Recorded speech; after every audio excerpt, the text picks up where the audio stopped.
அனைவருக்கும் மாலை வணக்கம்.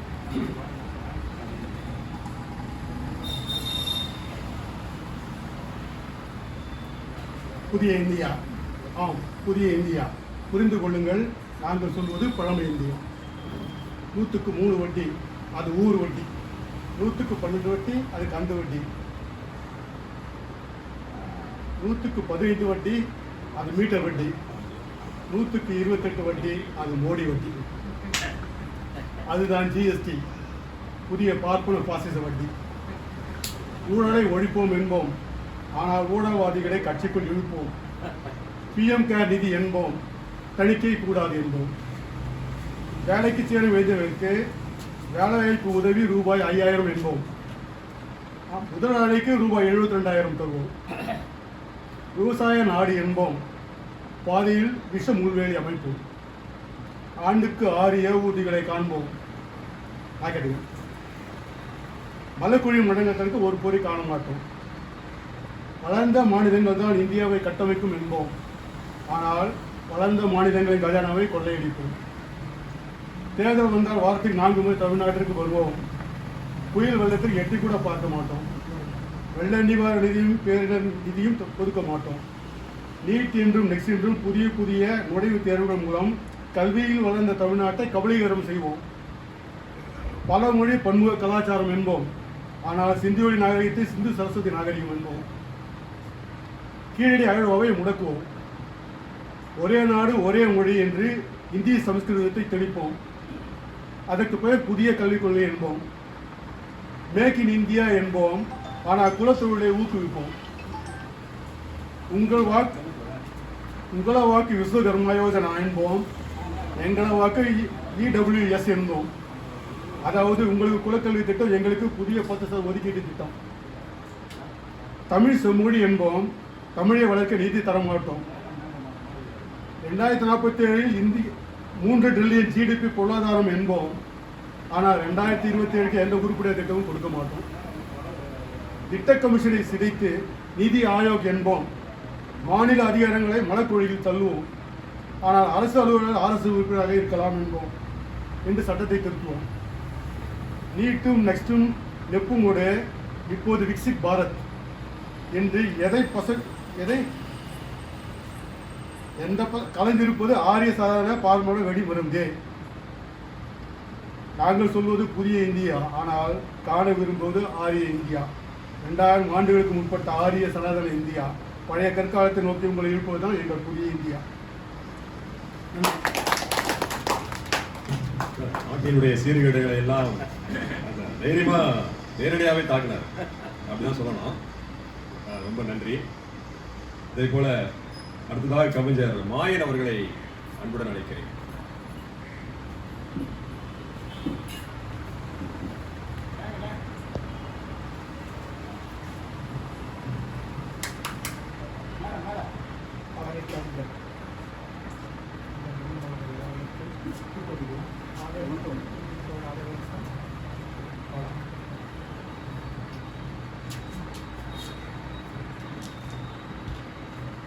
அந்நிய நாடுகளை தூக்கி எறியுங்கள் என்றார். அந்நிய நாடுகளை தூக்கி எறியுங்கள் என்றார்கள். எங்களின் தந்தையும் தாயும் வெள்ளையன் துணிகளை எரித்தார்கள், தீயிட்டு எரித்தார்கள். சுதேசி துணிகளை உடலில் சுற்றிக் கொண்டார்கள். விடுதலை இந்தியாவில் சுதந்திரம் அடைந்து விட்டோம் என ஆனந்த கூத்தாடியாக, விடுதலை இந்தியாவில் சுதந்திரம் அடைந்து விட்டோம் என ஆனந்த கூத்தாடியார்கள் ஆதிக்க சக்தியின் சூழ்ச்சி அகழ்ந்தது. ஆதிக்க சக்திகளின் சூழ்ச்சி அகழ்ந்தது. சேராய கட்சிகளின் தீர்மானங்களையே சிறைவித்தார்கள். இந்தியாவின் தேசிய இனங்கள் அனைத்தும் சுயாட்சி செய்து கொள்ளலாம் என்கிற தீர்மானத்தையே சிறைவித்தார்கள். காங்கிரசின் தீர்மானத்தையே சிறைவித்தார்கள். சுதந்திர வைர விழா நிறவில் சுதந்திர வைர விழா சூழ்ந்திருக்க அடிப்படை தேவைகள் தீரவில்லை. இன்னும் வாழ்க்கையை தேரவில்லை. நவீன பாரத கண்ட எங்கள் ரோஜாவின் ராஜா, நவீன பாரத கனவு கண்ட எங்களின் ரோஜாவின் ராஜா, அவர் வாரிசு வறுமையே ஒழிந்து போயென சாரவிட்டார். வார்த்தையாலே வறுமையை ஒழித்து கட்டினார். 20 அம்சத்திட்டம் கொண்டு எங்களை இம்சைப்படுத்தினார். அடுத்தடுத்த ஆண்டுகளில் பல புரட்சிகள் படைத்து விட்டோம். பசியை புரட்சி, வெள்ளை புரட்சி, இல்ல புரட்சி, இன்னும் எத்தனையோ புரட்சிகள் செய்துவிட்டோம். அது இந்தியாவின் குடிமகன் குடிலுக்கு வந்து சேரவே இல்லை. இந்தியா ஒளிர்கிறது என்றார்கள், இந்தியா ஒளிர்கிறது என்றார்கள். உணவின் வீட்டில் இன்னும் இழவு விழுந்து கொண்டே இருக்கிறது. குடும்பத்தின் வீட்டில் இன்னும் இழவு விழுந்து கொண்டே இருக்கிறது. வளர்ச்சியின்றி எப்படி டிஜிட்டல் இந்தியா ஆனது? வளர்ச்சியின்றி எப்படி டிஜிட்டல் இந்தியா ஆனது? இதென்ன மாயாஜாலம்? சாராய முதலாளிக்கு பல கோடி கடன் தள்ளுபடி, சாராய முதலாளிக்கு கடன் பல கோடி தள்ளுபடி, விவசாய கடனுக்கு சிறையே வாசட்டம், விவசாய கடனுக்கு சிறையே வாசட்டம். கோடிக்கணக்கில் லாபம் கொரோனா கொள்ளையில் ஒரு சிலருக்கு மட்டும், கோடிக்கணக்கில் லாபம் கொரோனா நோயில் ஒரு சிலருக்கு மட்டும். கோடான கோடி மக்களுக்கு கூழ் கஞ்சியே காணவில்லை. கோடான கோடி மக்களுக்கு கூழ் கஞ்சியே காணவில்லை. இதுதான் டிஜிட்டல் இந்தியா. இதுதான் டிஜிட்டல் இந்தியா. இந்தியாவின் வரைபடத்தை வரைவு செய்கிறார். இம்மண்ணை ஆள அதற்கு ஒரு சட்டத்தை உருவாக்கினான். 2 நூற்றாண்டுகளாக இந்திய மக்களை ஆட்டி படைத்து அதிகாரம் செய்கிறார். 200 ஆண்டுகளாக இந்திய மக்களை ஆட்டி படைத்து அதிகாரம் செய்தவன் பெரியார் விடைபெறும் போது இந்த மண்ணில் தன் மொழி, தன் மதம், தன் கல்வி, தன் கலாச்சாரத்தை விட்டு சென்றது போல் தன் ஆளுமையான கருவி பிரிட்டிஷ் அரசமைப்பு சட்டத்தையும் விட்டு சென்றார். அது என்று இந்திய அரசமைப்பு சட்டம் என்ற முகமூடியை அணிந்துள்ளது. அது என்று இந்திய அரசமைப்பு சட்டம் என்கிற முகமூடியை அணிந்துள்ளது. ஆதிக்க நலனை பாதுகாக்க சட்டம் இன்றும் தொடர்கிறது. இதனை அமுல்படுத்தும் விதம் அலாதியானது. கூட்டாட்சி குதிரையை ஊனப்படுத்தி ஒற்றையாட்சி குதிரையில் சவாரி செய்கிறார்கள். கூட்டாட்சி குதிரையை ஊனப்படுத்தி ஒற்றையாட்சி குதிரையில் சவாரி செய்கிறார்கள். ஓங்கி இந்தியின் தலையை வைக்கிறார்கள். இந்திய விடுத நாளை துக்கதினம் என்றான் வெந்தாடி. இந்திய விடுதலை நாளை துக்கதினம் என்றான் வெந்தாடிக்காரன். டெல்லிக்காரனிடம் எங்களை சிக்கடிக்காதீர்கள் என்றான் சமூக விஞ்ஞானி. டெல்லிக்காரனிடம் எங்களை சிக்கடிக்காதீர்கள் என்றான் சமூக விஞ்ஞானி. பார்ப்பன பலியா கும்பலிடம் எங்களை பலியாக்காதீர்கள் என்றான் பகுத்தறிவு பகலவன். பார்ப்பன பலியா கும்பலிடம் எங்களை பலியாக்காதீர்கள் என்றான் பகுத்தறிவு பகலவன். பெரியார் கிழக்கு திசை, அண்ணா வடக்கு திசை. பெரியார் கிழக்கு திசை, அண்ணா வடக்கு திசை. அண்ணா பாராளுமன்றத்திற்கு பச்சை கொடி காட்டினார். அண்ணா காட்டிய பாதையில் அணிவகுத்தனர் தம்பிகள். அரை நூற்றாண்டு காலமாய் தேர்தல் பாதையை தங்களின் திருப்பணி என அரை நூற்றாண்டு காலமாய் மறந்தே போனார்கள். பேரறிஞர் காட்டிய பாதையை திரும்பி பார்த்தது வரலாறு. சுயாட்சி கோஷம் வெற்றி பேச்சாய் போச்சு. அடைந்தால் திராவிட நாடு இல்லையே சுடுகாடு. திராவிட நாடு சுடுகாட்டிற்கு போயாச்சு. மாநிலங்களுக்கு அதிக அதிகாரம், மாநிலங்களுக்கு அதிக அதிகாரம் மன்றாடி பார்த்தார். பொதுப்பட்டியலில் இருந்தது பறித்தது ஒன்றிய அரசு. பொதுப்பட்டியலில் இருந்ததையே பறித்தது ஒன்றிய அரசு.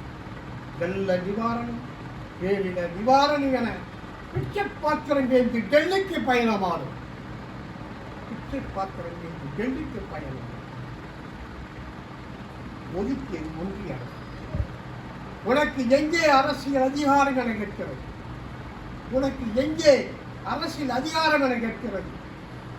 சுழியம் நீதி மட்டுமே ஒதுக்கியது ஒன்றிய அரசு. சுழியம்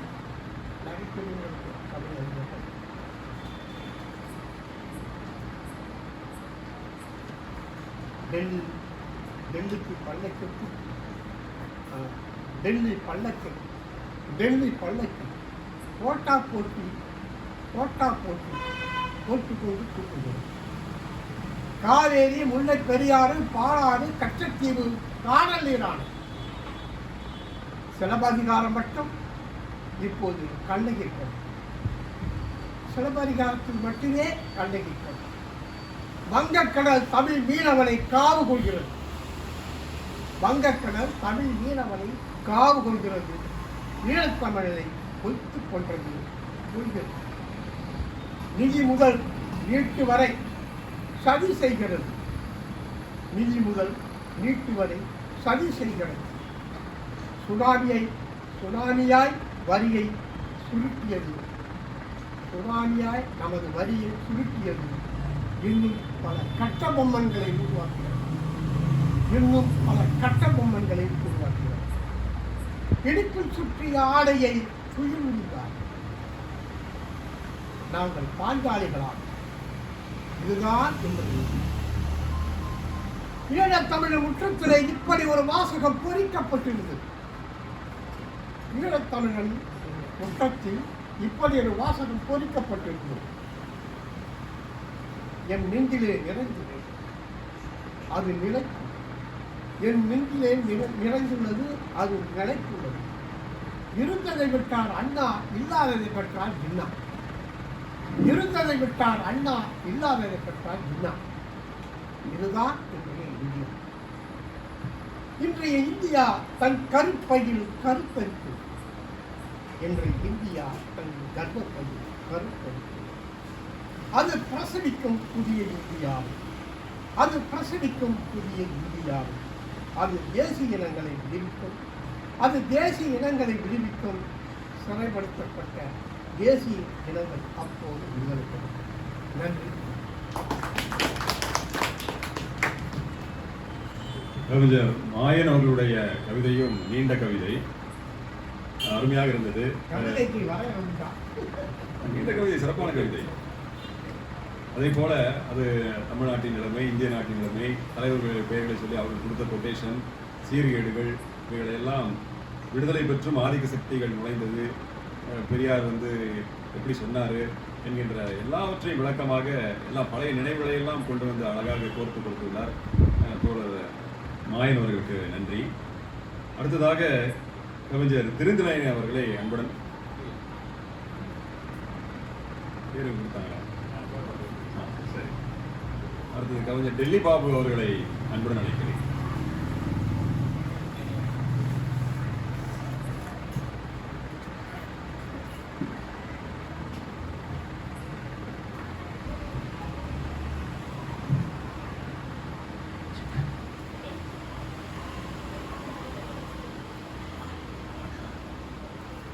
இங்கு வருகை தந்திருக்கும் அனைத்து தோழர்களுக்கும் என் இனிய மாலை வணக்கங்களை தெரிவித்துக்கொள்கிறேன். உங்களுடைய இந்த கவிதையில் ஏதேனும் சொற்பிழை, பொருட்பிழை இருந்தால் மன்னித்தருளுமாறு கேட்டுக்கொள்கிறேன்.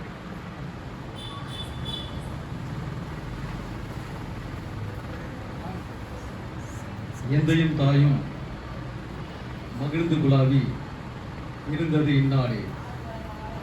அதன் முந்தையர் 1000 ஆண்டுகள் வாழ்ந்து முடிந்ததும் இந்நாடே. அது பழைய இந்தியா. புதிய இந்தியா என்றால் ஒரு சின்ன கதை அதை உங்களுக்கு சொல்லியிருந்தேன். ஆக்சுவலி ஒரு கல்யாணம் ஆனவுடனே அந்த புதிய கணவர் என்ன பண்ணார்னா, அந்த பெண்ணுக்கு ஒப்பனை செஞ்ச பியூட்டி பார்லரோட அம்மாட்ட போயிட்டு ஒரு ஐஃபோன் அவருக்கு பரிசளிக்கிறார். புதிய கணவரோட பரிசளிச்சுட்டு வந்துட்டு வீட்டில் இருக்கும்போது அடுத்த நாள் அந்த அம்மா ஓடியாவது அந்த ஃபோன் எடுத்துகிட்டு வந்துட்டு, ஐயா என்னையா அது, நீங்கள் எனக்கு செல்ஃபோன் ஐஃபோன் கொடுத்தீங்க, உள்ளே பார்த்தா நோக்கியா 1100 இருக்கு. உடனே அவர் என்ன சொன்னார், உள்ளே இருக்க அம்மாவை கூப்பிட்டாரு. அம்மா கொஞ்சம் வெளியே வாமான்னு. அம்மா இவங்களை பாரு, நீ கல்யாணத்தில் இவங்களுக்கு எப்படி கொடுத்த, இப்போ பாரு குளிச்சுட்டு வந்துக்கிறாங்க, ஒன்றுமே இல்லை. அதான் புதிய இந்தியா. நம்மகிட்ட காட்டுறது ஐஃபோனு, நமக்கு கிடைச்சிருக்கிறது நோக்கியா 1100.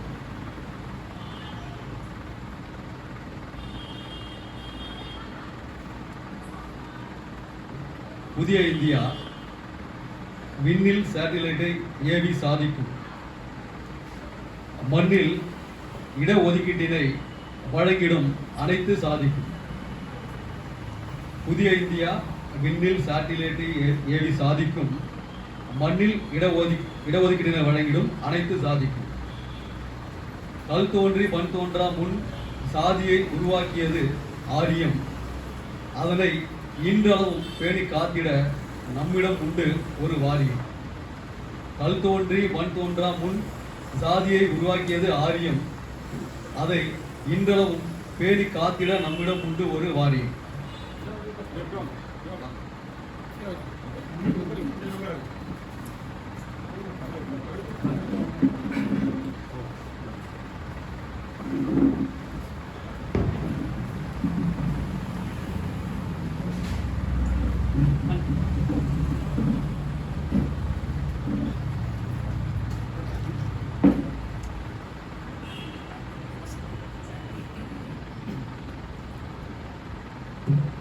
புதிய இந்தியா பெண்களுக்கு வேண்டும் வேண்டும் உரிமை, அந்த பரிதாபம் உன் ஆடையில் ஏனம்மா வறுமை. புதிய இந்தியா பெண்களுக்கு வேண்டும் வேண்டும் உரிமை, அந்த பரிதாபம் உன் ஆடையில் ஏனம்மா வறுமை. அடக்கம் அமரருள் உய்க்கும், உன் ஆடை குறைத்தால் அனைவரும் கண்களும் உன் மீது பொய்க்கும், பின் நீ பெற்ற உரிமை பொய்க்கும்.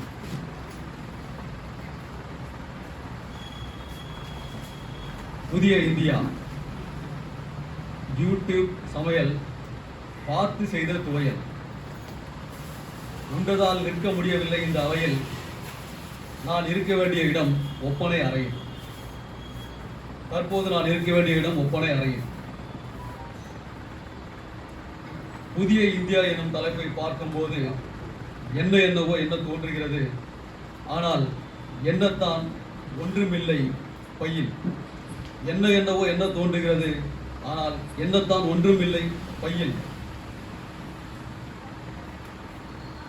பட்ஜெட்டில் வரிக்கு வரி வாரி கொடுக்க நான் என்ன பாரியா அல்லது ஓரியா. பட்ஜெட்டில் வரிக்கு வரி வாரி கொடுக்க நான் என்ன பாரியா அல்லது ஓரியா. நானோ அன்றாடம் வாணிபம் செய்யும் சிறு குறு வியாபாரி.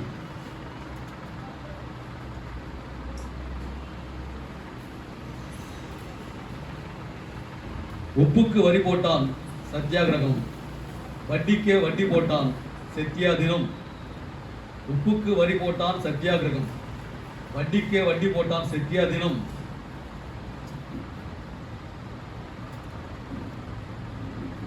கையில வாங்கல பையில போடல, டிஜிட்டல் இந்தியா காசு போன இடம் தெரியல. கையில வாங்கல பையில போடல, டிஜிட்டல் இந்தியா காசு போன இடம் தெரியல. அதற்கும் சேவை வரை கட்டிய செமையா நுந்தியா, அதற்கும் சேவை வரி கட்டிய செமையா நுந்தியா. வரிமேல் வரி போட்டான் தள்ளாடினான் ஊர்பிடி, வரிமேல் வரி வேட்டை கொண்டாடினான் உயர்குடி. வரிமேல் வரி போட்டான் தள்ளாடினான் ஊர்குடி, வரிமேல் வரி வேட்டை கொண்டாடினான் உயர்குடி. அன்று கட்சிக்கு ஒரு தலைவன், இது பணம் படைத்த ஒவ்வொரு தலைவருக்கும் ஒரு கட்சி. அன்று கட்சிக்கு ஒரு தலைவன், இன்று பணம் படைத்த ஒவ்வொருவருக்கும் ஒரு கட்சி. அன்று கொண்ட கொள்கைக்கு தொண்டர்கள், இன்று கொடுக்கும் தொகைக்கு குண்டர்கள். அன்று கொண்ட கொள்கைக்கு தொண்டர்கள், இன்று கொடுக்கும் தொகைக்கு குண்டர்கள். உள்ளனரி தந்திரம் செய்தால் அது பழைய இந்தியா. உள்ளனரி தந்திரம் செய்தால் அது பழைய இந்தியா. ஆட்டுக்குட்டி பல தந்திரம் செய்கிறது, இது புதிய இந்தியா. ஆட்டுக்குட்டி பல தந்திரம் செய்கிறது, இது புதிய இந்தியா. புதிய இந்தியா ஒரு அரசியல் கோமாளியின் பேச்சை கேட்டு செமையா ஏமாந்தியா? புதிய இந்தியா ஒரு அரசியல் கோமாளியின் பேச்சை கேட்டு செமையா ஏமாந்தியா? வாய்ப்புக்கு நன்றி. கவிஞர் டெல்லி பாபு அவர்கள் மிகவும் சிறப்பாக, அதாவது புதிய இந்தியாவிற்கு விளக்கம் வித்தியாசமாக கொடுத்துட்டு போயிருக்காரு. கவிஞர் அவர்களுக்கு பயில் ஒன்றுமில்லை, பாரியா அல்லது ஓரியா இப்படிப்பட்ட கேள்விகள்லாம் கொடுத்துருக்காரு. கவிஞர் அவர்களுக்கு நன்றி. அடுத்தபடியாக தோழர் உதயன் அவர்களை கவி பாட இப்போதான் இன்னும் ஸ்டடி ஆகலையா, நுழைஞ்சிருக்காரு, இன்னும் ஸ்டடி ஆகணும்னு நிறைய சிக்னல் கொடுத்தாரு. அதனால தோழர் உதயன் அவர்களை சரிங்களா?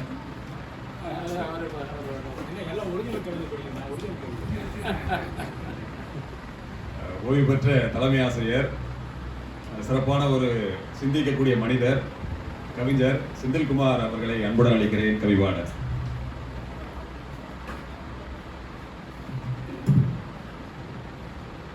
சிந்தனையாளர் பேரவையினுடைய தலைவர் அவர்கள், வருகிறது சிறப்பித்துக் கொண்டிருக்கக்கூடிய பேராசிரியர் மக்கள், அவனால் இந்த சிந்தனையாளர்கள் அத்துறை இருக்கும் அன்பான மாலை வணக்கத்தை தெரிவித்துக் கொள்கிறேன்.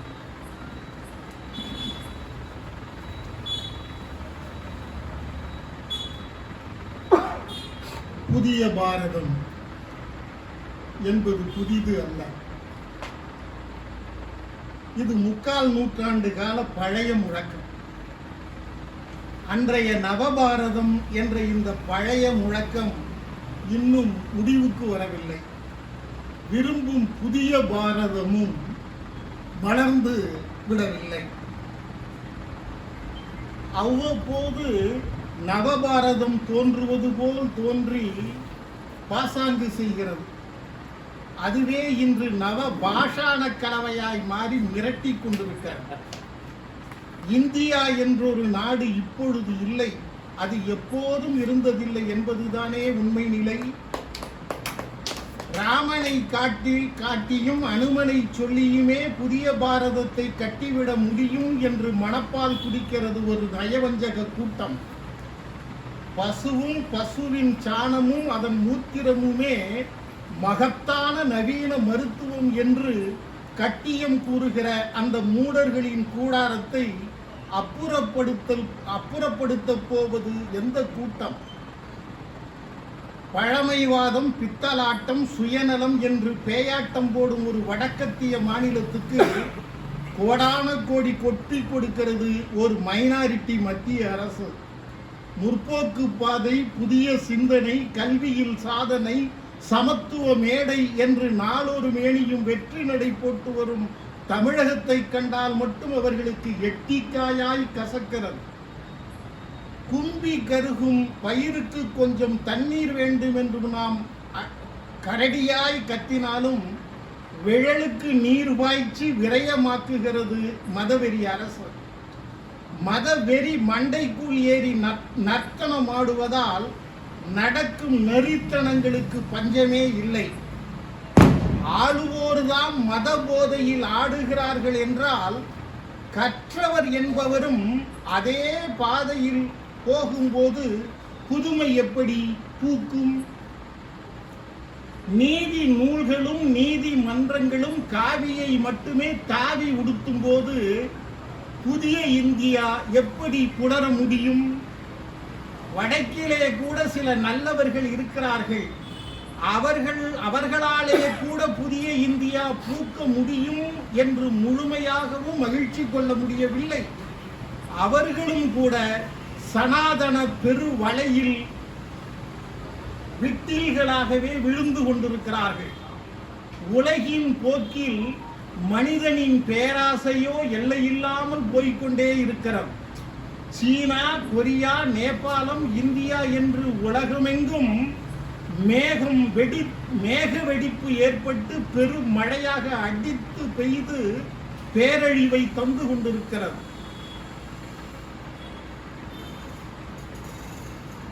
நெருங்கி வரும் பேராபத்தை புரிந்து கொள்வதற்கு மனிதனுக்கோ திராணி இல்லை. நுனி கொம்பில் அமர்ந்து கொண்டு அடி கிளையை வெட்டி கொண்டிருக்கிறோம் என்பதையும் அவன் அறியவில்லை. இயற்கை தாய் ஓரளவுக்கு மட்டுமே பொறுத்து கொள்வாள்.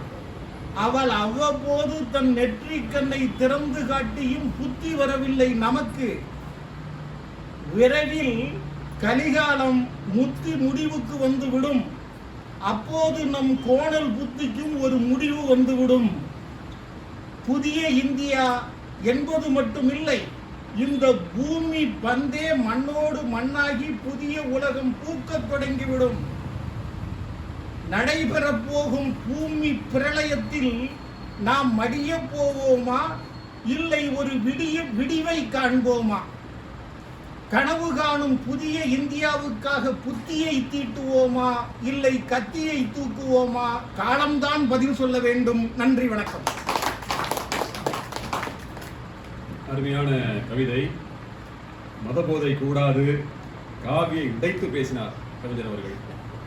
பூமிக்கு வந்து மண்ணோடு மண்ணா போய் புதிய பூமி வரணும், புதிய உலகம் வரணுங்கிற அளவுக்கு கவிதையை கொண்டு போயிட்டாங்க. இப்போ அந்த அளவுக்கு மோசமான நிலையில இருக்கு என்பதை விளக்குறதுக்கு கவிஞர் செந்தில்குமார் ஐயா அவர்களுக்கு நன்றி. கடைசியாக தோழர் உதயன் அவர்களை அன்புடன் அழைக்கிறேன். கவி பாடம்.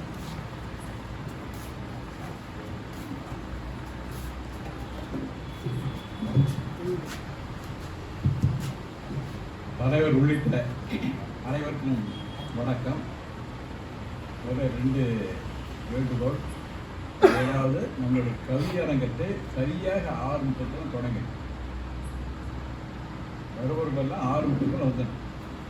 அதான் சரியாக. ஏன்னா கருத்தரங்கம் தான் நம்மளுக்கு அடிப்படையானது. கருத்தரங்கம் அது ஒரு முறையை உருவாக்குறதுக்கு அவங்க 1 மாதமாவது தேவை. அதனால் அதுக்குன்னு அதிகமாக நம்ம வந்து முக்கியத்துவம் கொடுக்கணும். ஆகவே கவியரங்க கவிஞர்கள் 6:15 அங்கே வந்துடும். 6:30 மணிக்கு தொடங்கிடும். வந்தாலும் வரலாம் 6 மணிக்கு தொடங்கிடும். 2வது கவிதை கவிதையாக இருக்கும், சிறுகதையாக இருக்க வேண்டாம். ஏன்னா எல்லாம் வீரபாண்டிய கட்டபொம்மன் பண்ணது எல்லாம் தெரிஞ்சு வரலாம் இருக்கலாம். அதனால் 20 வரிகளுக்குள்ளே சுருக்கி கவிதைன்றளவு தானே, சுருக்கம் தானே, முடிந்த வரை 20 வரிகளுக்குள் கவிதை இருந்தால் சிறப்பாக இருக்கும். 30 பக்கம் 40 பக்கம் நோட்டு குழப்பம் தான் சரியாக இருக்காது. ஆகவே என்னுடைய வேண்டுகோள் மட்டும் இல்லை, மற்ற தோழர்களும் அடிக்கடி சொல்கிறாங்க, எனக்கு கொஞ்சம் கவிதையை வரிகளை குறைச்சி சொல்லுங்க, தெளிவாக இருக்கட்டும். இது கூட என்னுடைய கவிதை இல்லை, இந்த தலைப்பு இந்த கவிதையின் மூலமாக கிடைக்கிறது. இந்த தலைப்பே கவிஞர் பழனி பாரதியுடைய கவிதை இல்லை. ஆகவே அந்த கவிதை புதிய இந்தியா. விவசாயிகளுக்கு வாய்க்கரிசி போடுவதுதான் புதிய இந்தியா. நெசவாளர்களுக்கு சவத்துணி நெய்வதுதான் புதிய இந்தியா. செல்லை வணிகர்களுக்கு நெற்றி காசு வைப்பதுதான் புதிய இந்தியா. மாட்டுக்கறி உண்பவரை கொன்று மனித கறி உண்பதுதான் புதிய இந்தியா. இல்லாதவனின் கோணத்தை பிடுங்கி இருக்கிறவனுக்கு கம்பளம் விரிப்பதுதான் புதிய இந்தியா. மருத்துவமனைகளில் மழலைகளின் மூச்சறுத்து வீடுகளில் கிருஷ்ணபாதம் வரைவதுதான் புதிய இந்தியா. மாநில கல்வி உரிமை பறித்து சமூக நீதி புத்தகம் கிழித்து உலக மூலதனத்துக்கு விசிறி விடுவதுதான் புதிய இந்தியா. பெண்களில் தீட்டு துணிக்கும் வரி விதித்து 10 லட்சம் ரூபாய் நோட் போட்டு அணிந்து சுதந்திர கொடியேற்றுவதுதான் புதிய இந்தியா. செத்து பிறக்கிறது புதிய இந்தியா, பிறந்து சாகுவது புதிய இந்தியா. கவிதை இதுதான் இந்த தலைப்பு. நன்றி.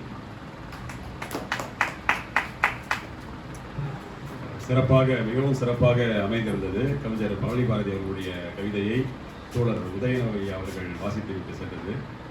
நாட்டில் நடக்கக்கூடிய எல்லா விதமான கருத்துக்களையும் புதிய இந்தியா எப்படி இருக்கிறது, என்னுடைய பார்வை என்னவென்று சொன்னால், புதிய இந்தியா எப்படி இருக்க வேண்டும்.